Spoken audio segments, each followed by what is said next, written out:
Jadi, minggu lalu saya bareng Fahmi dari Droidlime dan Alessa dari K2G liburan ke Labuan Bajo. Dan pastinya kami juga bikin konten bareng di sana. Video-video mereka udah tayang nih dari kemarin-kemarin. Udah pada nonton belum videonya? Kalau belum, wajib nonton soalnya keren-keren. Droidlime dengan konten spesialnya mengenai astrofotografi dan K2G dengan underwater filmingnya.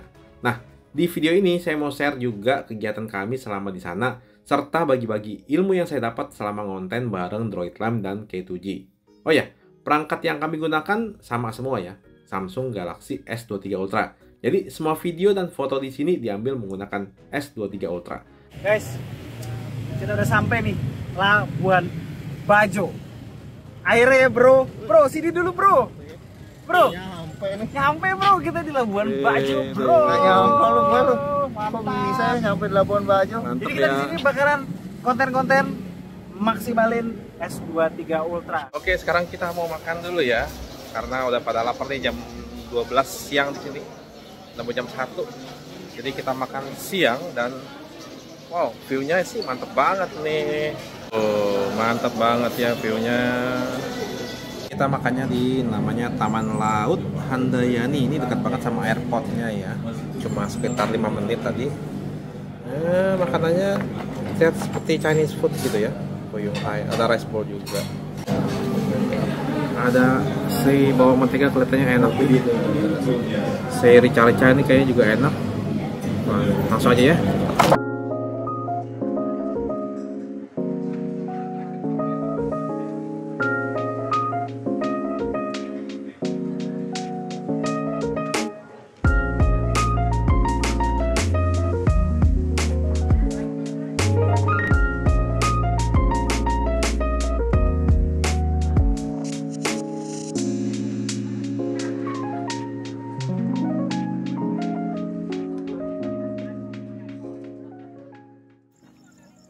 Oke, kita lagi di Bukit Cinta. Yeah. Ini apa namanya? Bukit Cinta. Sylvia. Bukit Sylvia, bukan Bukit Cinta, Bukit Sylvia. Gara-gara dia tadi salah jalan nih. Tuh, pada nempel tuh. Ini tajam anjir. Oh iya. Lagian bukan nggak ada jalannya, main terabas aja. Mau aja gue bohongin. Ayo berangkat. Coba dilihat dulu nih ya. Jadi kok ada lu sih? Ini kan gue mau kasih lihat itu tuh bukit itu di atas tuh. Oh, lumayan gitu. juga coy. Enggak lah, sedikit mah. Ini mudah mah dibandingin ya? Kawah Ijen kemarin mah jauh. Kawah Ijen tuh dia nggak jauh. Nggak jauh ya. Dapat Indomie dua porsi ya. Iya, soalnya 10 menit gue balik. Kagak Indomie 2.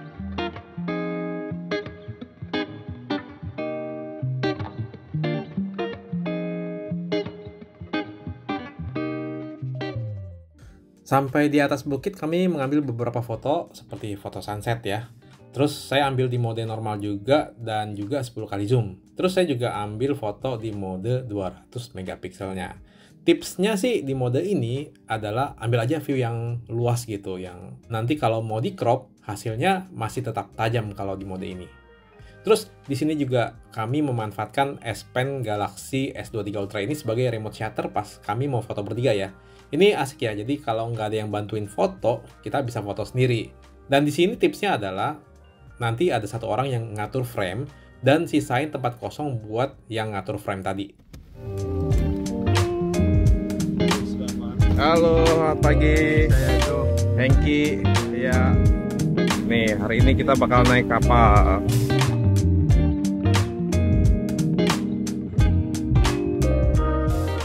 Hari-hari berikutnya kebanyakan akan kami lalui di atas kapal karena kami akan keliling ke pulau-pulau sekitar, termasuk pulau yang menjadi ikon Labuan Bajo yaitu Pulau Padar.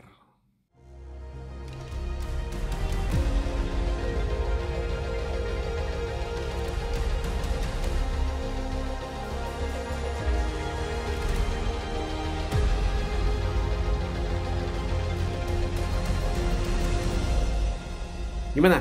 Cakep ya Pulau Padar? Nah, video tadi pastinya tetap saya ambil menggunakan Galaxy S23 Ultra dan menggunakan resolusi 4K. Jadi hasilnya tajam. Contohnya di footage ini yang seakan-akan diambil pakai drone. Tapi ini sebenarnya bukan. Cuma di editing saya mainin zoomnya tanpa khawatir gambarnya pecah. Stabilisasi juga bagus. Pergerakannya smooth padahal saya cuma handheld aja tanpa bantuan gimbal atau alat apapun. Oke. Guys, jadinya nih. Sekarang kita lagi di Kita ini udah di dekat-dekat Pulau Padar, tempat berlabuhnya. Kan kapal nggak bisa kita deket-deket ke pinggir laut. nggak sampai nggak bisa ada Apa ke dermaga. pantai. Ya, jadi harus masih di tengah-tengahnya, dekat-dekat Pulau Padar. Dan cuacanya ternyata berawan. Sebenarnya kita mau nyebrang ke pulau, naik buat ngambil Milky Way. Milky Way. Tapi kita cek dulu ya. Karena Sebelum untuk kita ngambil turun. ini kita mesti lihat langitnya dulu gimana. Gitu. Dan ternyata berawan. Berawan nggak kelihatan. Nggak kelihatan apa-apa.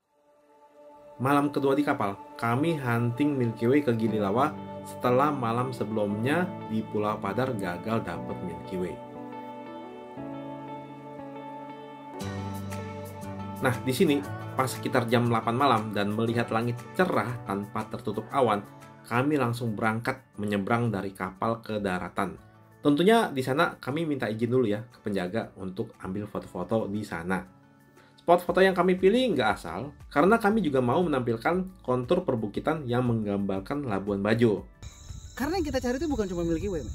Apalagi Yang kita cari itu perpaduan antara Milky Way dengan kontur landscape yang mantap dari Yang Labuan Bajo. Labuan Bajo yang ciri khasnya yang biasa di Iya.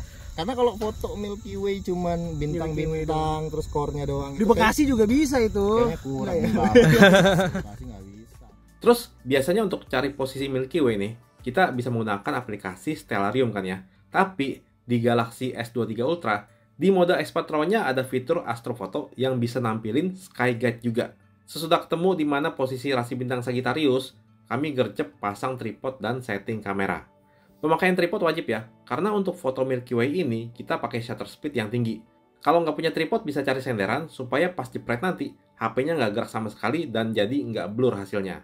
Terus untuk settingan manual di mode Expert RAW Galaxy S23 Ultra ini simpel aja. Kalau shutter speed-nya dimentokin ke 30, ISO-nya juga mentokin ke 3200. Nah, untuk fokus juga harus di set nih. Jadi nggak bisa langsung set ke fokus infinity. Kalau nggak hasilnya bakalan kayak nggak fokus gitu. Dari trial and error yang udah dilakukan Fahmi sebelumnya, untuk S23 Ultra ini, titik fokus di kamera utama harus diset turun ke 11 titik dari fokus infinity. Kalau pakai kamera ultrawide, turun 21 titik. Tapi kalau kalian nggak mau ribet setting manual, kalian bisa pakai mode astrofotonya aja. Cuma di sini minimal 4 menit ya nunggunya untuk satu foto. Ada satu tips lagi nih, buat yang mau foto kalian satu frame dengan Milky Way-nya. Yang pertama, pas udah dapat posisi yang pas, pastiin kalian nggak gerak sama sekali selama pengambilan foto. Karena di sini kan shutter speed-nya panjang ya, sekitar 30 detik. Berarti kalian 30 detik nggak boleh bergerak, atau nanti foto kalian bakal kayak ghosting gitu. Terus yang kedua adalah penggunaan senter buat kasih cahaya ke kalian, karena tanpa cahaya ini, hasilnya akan gelap. Jadi kalian nggak bakal gitu kelihatan. Caranya ini tinggal kedipin senter 2 kali, cahayanya usahakan kena kalian tapi nggak langsung, jadi pantulin ke tanah gitu. Nah, dengan cara ini foto kalian akan terlihat lebih jelas. Ya, seperti kalian lihat sendiri aja nih, hasil-hasilnya sangat memuaskan kami. Untuk konten-konten astrofotografi yang lebih lengkap, kalian bisa tonton ya di channelnya Droid Lime.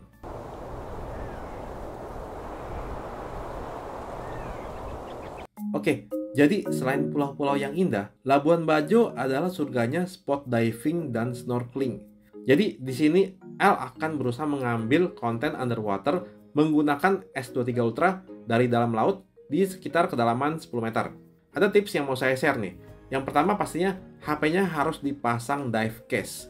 Case khusus anti air ya, khusus untuk menyelam.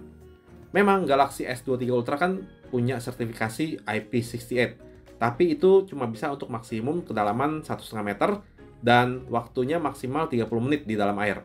Terus, di sini kan air laut. Jadi, case ini juga untuk memproteksi kerusakan akibat air laut. Trial and error pengambilan konten underwater juga kami lakukan ya di laut yang nggak terlalu dalam seperti di Pulau Kanawa ini. Ini berguna untuk memastikan pas menyelam di kedalaman 10 meter nanti, pengambilan konten S23 Ultra dengan dive case ini bisa dilakukan dengan lancar, tanpa error yang bisa bikin bolak-balik ke permukaan. Nah, ini karena pakai dive case yang tergolong murah, sekitar 500 ribuan, makanya pengoperasian handphone jadi terbatas. Mana copot pasangnya, susah pula. Lagian si Al tuh kadang-kadang ya, liburan sih boleh di Labuan Bajo.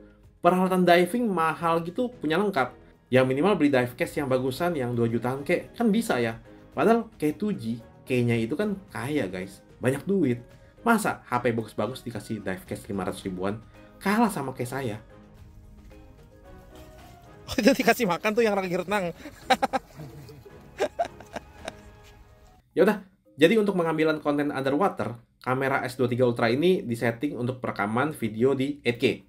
Jadi diharapkan pas diving nanti pengoperasiannya pencet shutter sekali aja, dan hasil perekaman video 8K ini juga diharapkan bisa mengcover kebutuhan foto-foto dengan cara capture frame yang dibutuhkan. 8K gua record 39 menit. Wow. Tanpa stop. Aman itu. Tidak ada overheat, nggak ada. Ya udah ngerekam terus. Dan gua di situ gua deg-degan dong. Kalau itu tiba-tiba ke stop, ya selesai gue naik pasti. Oke, jadi ada tips lagi nggak nih kalau misalkan lagi dari underwater? Mengambil gambar bagus. Selain cuma ngerekam doang ya, ngambil gambarnya itu ada tips-tips. Nomor satu sih pasti buoyancy. Buoyancy itu kemampuan kita untuk stay di kedalaman yang kita udah jadi diem aja. Dan itu susah banget cuy. Karena namanya di air lo kan pasti begini. Kalau buoyancy lu jelek lo nggak bisa diem. Gambar lo gimana? Naik turun, nggak bisa stay, nggak bisa diem. Jadi memang kalau ngambil video atau foto underwater, buoyancy lo tuh mesti bagus banget. Nah itu kan buoyancy. Kalau misalkan yang lebih rumit lagi, kira-kira ngambil apa? Wah itu makro coy. Makro tuh menurut gue sih paling susah. Udah barangnya kecil, barangnya semprit begini. Ya foto makro. Foto makro ya, barangnya sekecil begini. Bukan pernah nih nyobain foto makro pakai lens bong gitu Iya, kan. Ya memang bener-bener harus steady, pelan-pelan. Itu pun di darat ya. Itu di darat ya. Nah kalau di laut? Ya itu tadi buoyancy. Lo mesti perfectly still. Lo mesti begini diem. Makanya kalau profesional underwater photographer atau videographer itu biasanya dia satu diving. Kalau kita orang diving, mesti diving, muter gitu kan. Udara habis keluar. Kalau mereka enggak. Diving ke satu tempat, 1 jam dia di situ. Nyelesain satu itu doang. Itu tuh para videographer dan para fotografer kayak buat apa? National Geographic, gitu. Ya memang makanya ibaratnya dokter diving juga ada spesialisnya. Jadi ada satu course lagi di atas yang ini namanya advance buat fotografi underwater fotografi videografi karena itu susah banget. Nah, ada satu hal lagi yang harus dilakukan untuk hasil rekamannya. Biasanya kan gambar dari perekaman video underwater itu berwarna biru. Semakin dalam menyelam, semakin biru warnanya atau istilahnya bluish. Di sini kita pakai aplikasi Dive Plus buat color correction atau nge-restore warnanya. Kalau berasa masih flat, nanti pas editing video juga bisa di-grading lagi buat bikin warnanya lebih vibrant. Buat konten-konten underwater yang lebih lengkap, kalian bisa langsung aja nonton videonya di channel K2G. Ke Labuan Bajo nggak lengkap rasanya kalau nggak ke Pulau Komodo. Di pulau ini kami beruntung bisa bertemu dengan satu komodo dewasa dan baby komodo juga. Kita diperbolehkan ya foto bersama komodo, asalkan posisi kita di belakang komodo dan dikasih jarak. Enggak apa-apa. Nggak apa-apa. Lu jongkok gua foto, sumpah. Jongkok gua foto langsung jongkok gua foto. Jongkok aja. Nah, kalau foto dengan posisi tersebut kan kurang seru ya hasilnya. Jadi kayak jauh gitu sama komodonya. Di sini kami memanfaatkan lensa tele 3 kali zoomnya. Penggunaan lensa tele ini bisa kasih ilusi antara subjek depan dan belakang lebih dekat dari kondisi real. Jadi mau foto seakan-akan megang komodo pun lebih mantap.